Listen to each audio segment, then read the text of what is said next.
안녕하세요. HLB 공식 하나 나왔는데요. 많은 분들이 불안해하시는 분들도 좀 계신 것 같아서 제가 예정에 없던 영상을 다시 한번 찍게 됐습니다. 그래서 보면은 보유 비율이 14.8%에서 14.73으로 떨어졌죠. 그 다음에 직전 보고서가 6673에서 663으로 바뀌었습니다. 특히 보유 주식 등의 수가 바뀐 거니까 실제로 누군가 팔았다는 겁니다. 그리고 이제 보고자를 보니까 진양호 회장님이 있죠. 그래서 덜컥 심장이 덜컥하신 분들이 계실 겁니다. 진양호 회장님 보고자에 실제로 주식이 팔렸기 때문이죠. 그래서 이 진양호 회장님 유상증자 참여한다고 해놓고서 이거 판 거 아니냐라고 생각할 수가 있겠습니다. 그런데 이제 밑에 보면은 특별 관계자 신주 인수권 증서 매도라고 적혀 있습니다. 진양호 회장님도 특별 관계자에 속한다고 생각하면은 이거 진양호 회장님 판 거 아니냐라고 생각할 수 있는데요. 자세히 보도록 하겠습니다.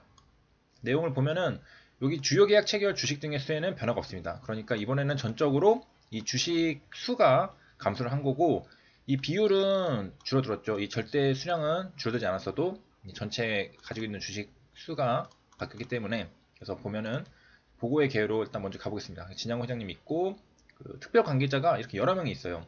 그래서 앞에서 봤듯이 특별 관계자가 신주인수권 증서를 매도를 했다 했잖아요. 그럼 이 중에 한 명일 겁니다. 1번부터 9번까지 진양호 회장님과 친인척인 분들도 있고 계열회사 임원도 있고 계열회사도 있습니다. 그래서 과연 어떻게 흘러갔는지 9명이죠 총. 여기 1, 2, 3, 4, 5, 6, 7, 8, 9가 있죠. 9명이 있는데 여기 보면은 여기 14.73으로 해서 37,156주가 줄었습니다. 그래서 진양호 회장님 플러스 9명 중에 누가 지금 신주식권을 팔았다라는 것을 알 수가 있겠습니다. 내용을 좀 이렇게 늘려서 보면은 발행 주식 총수는 똑같죠. 똑같은 상태에서 주권도 똑같고 주식 등의 수에서 차이가 있습니다. 그러니까 주권은 숫자가 변화가 없죠. 그래서 본주를 구주를 판 건 아니고 여기 주식 등의 수, 그러니까 주식 등이라고 했으니까 관련이 있는 어떤 것 뭐냐면 신주 인수권을 매도했다는 것을 확실히 알 수 있습니다. 그리고 여기서 이제 많이 보신 분들은 이거 보자마자 알 수 있어요. 14%로 적혀 있으니까 진양 과장님만 친다면 8%가 되거든요. 근데 이거는 특별관계자 수까지 다 합쳐진 지분이구나 라는 것을 알 수가 있겠습니다. 그래서 진양 과장님이 적혀 있지만은 이 지분은 여기 특별관계자까지 합쳐서 말한 14%가 된다는 겁니다. 그래서 보고자의 진양고인이랑 특별관계자 다 합쳐 있는 거죠. 그러니까 총 10명의 지분을 합친 게 14%라는 겁니다. 거기서 0.07% 하락했다, 그 지분이 감소했다라는 것이고요. 자, 그럼 대량 보유 내역을 가보면은 쭉 이제 볼 수가 있습니다. 그 가장 많은 거는 진양 회장님이 8%니까 제일 많이 있죠. 3474, 그 다음에 신주인수권은 393이 있습니다. 그 다음에 많은 사람이 알렉스 킴이 114, 그 다음에 이연아 65. 동갑이고 그 다음에 이현수라는 분이랑 이분이랑도 관계가 좀 있어 보이죠. 나이는 이현수라는 분이 더 적어 보이고요. 그래서 조금 이렇게 내리고 옆에를 넘어가 보면은 여기 주식의 수가 나와 있습니다.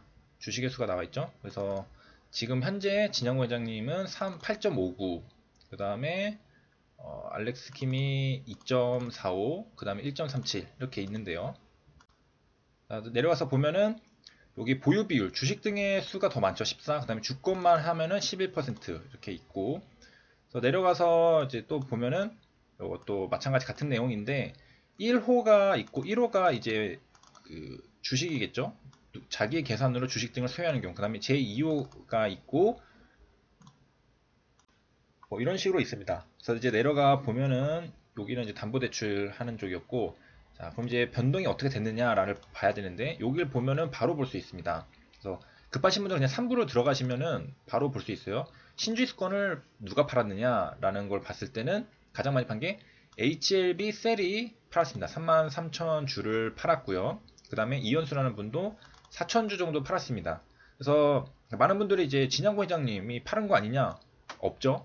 팔은 게 없고 이현아라는 분도 없고 알렉스킴도 안 팔았습니다. 그래서 판 거는 HLB 셀이라는 그 관련된 회사, 특별관계자 회사가 판 거고요. 아마도 이거는 신주인수권을 그 가지고 있으면 유상증자 참여를 해야 되거든요. 그런데 그러기에는 자금 여력이 없기 때문에 매도한 게 아닌가 싶습니다.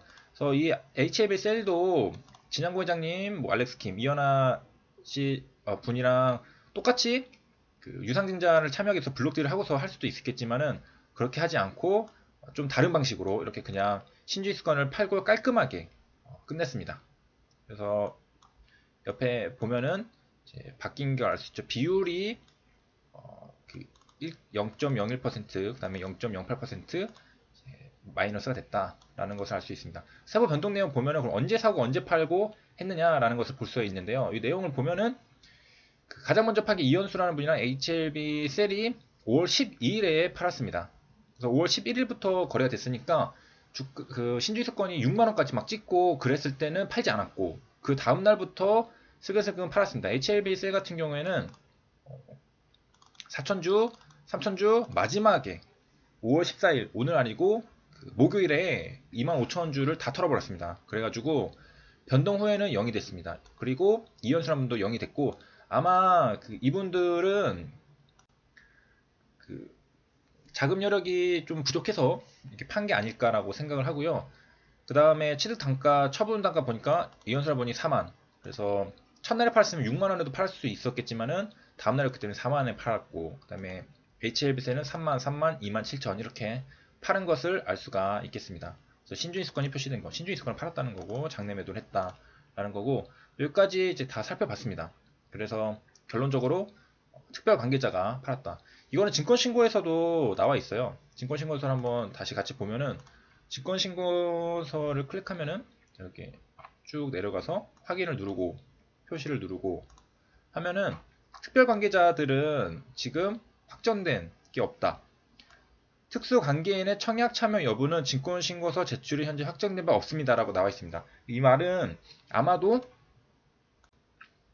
참여하지 않을 가능성이 좀 있다. 왜냐면은 이게 5월 12일에 나왔기 때문에 3일 뒤면은 벌써 끝나거든요. 신주 인수권을 거래하는 날짜가. 시간이 다 왔는데 아직도 결정이 안 돼 있다라는 것은 솔직히 조금 납득하기 어렵거든요. 이 돈이 뭐 한두 푼도 아니고 물론 이분들에게는 한두 푼일 수도 있겠지만은 그렇기 때문에 아마도 이 당시에는 특수관계인 청약 참여 여부는 이미 어느 정도는 결론이 나 있었을 겁니다. 그런데 아직은 확정돼 봐 없다라고 밝혔는데요. 실제로 5월 10일 이거 정정 공시가 5월 11일에 올라온 거거든요. 근데 5월 12일부터 그 한 분은 팔았죠. 5월 12일 이 날에 팔았습니다. 5월 11일에는 아직 그 팔지 않았고 12일부터 팔았으니까 이거 공시 나오고 나서 결정이 된 거죠. 그러니까 이 공시가 올라오고서 오늘 팔아야 되겠다라고 판 겁니다. 그때부터. 그러고 그렇기 때문에 그 다음에 HLB 뭐 특성상 만약 이분들이 참여를 할 거였다면은 당당하게 또 이렇게 전량 참여할 거다라고서 또 광고하듯이 만약 알려줬을 것 같은데 그러지 않았다는 점이었고요. 자, 그다음 이제 마지막으로는 이제 뉴욕 증시 고평가 제가 페드 관련한 거를 이제 영상이 올라갈 텐데 그 전에 좀 배경 지식으로 보겠습니다. 경기 침체 범위와 속도, 스콥이랑 스피드라고 말을 했습니다. 그 스피치에서는요. 현대의 선례가 없으며 제2차 세계대전 이후에 어떤 침체보다 훨씬 나쁘다. worse than이라고 썼거든요. 표현을. 그래서 이렇게 스피치를 했는데요. 미국의 경제 상황은 매우 불확실하며 심각한 하강 위험이 있다. 다운턴 리스크라고 했습니다. 그런 다음에 정책 대응은 시적절하게 timely라는 말을 썼고 마지막에 안 쓸 수 있다. This is not final page였나? final chapter라고 말을 했죠. last chapter인가? 그래서 정책 대응이 필요하다라고 시사를 했다고 하고요.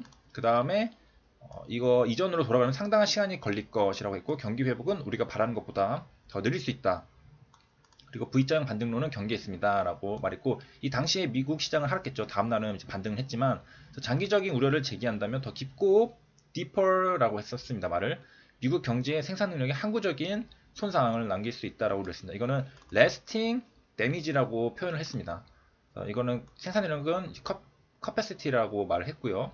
그 다음에 상승하던 다우 선물 지수는 하락세로 전환됐다. 그리고 뉴욕 증시가 개정에서도 마찬가지였다라고 했고요. 그 다음에 시장 예상보다 더 심각하게 미국 경기에 대해서 부정적으로 언급했다. 그래서 딱 보면은 실제로 좀 부정적인 느낌이 많이 들었습니다. 미적대는 미 의회와 행정부로부터 추가 재정 정책을 끌어내기 위해 일부러 검토했다는 관측까지 나올 정도. 그래서 이건 좀 어느 정도 맞는 것 같아요. 마지막에 이런 말을 했거든요. 일렉티드한 사람이 좀 결정을 잘 해야 된다는 식으로. 그 다음에 이에 대해 이제 트럼프도 이제 반박하는 그런 글을 올렸고요. 부자들이 시장에 대해서 부정점을 할 때는 하락에 베팅하고 있다라는 것을 그 상승할 때 먹고 하락할 때 먹고 다 그런다. 그래서 이건 그런 거 아니냐라고 말을 한 거고. 이건 페드를 겨냥한 게 아니라 이분 여기에 말하고 있는 다른 분을 말한 거예요. 시장이 고평가다라고 했던 사람들에 대한 그런 반박이고. 그 다음에 이제 뭐 그 마이크로소프트, 아마존, 애플, 알파벳, 페이스북 이런 것들 보니까 주가 수익 비율이 퍼가 50배가 넘다고 하네요. 그래서 이상으로 좀 참고를 해주셨으면 좋겠고요. 시청해주셔서 감사합니다.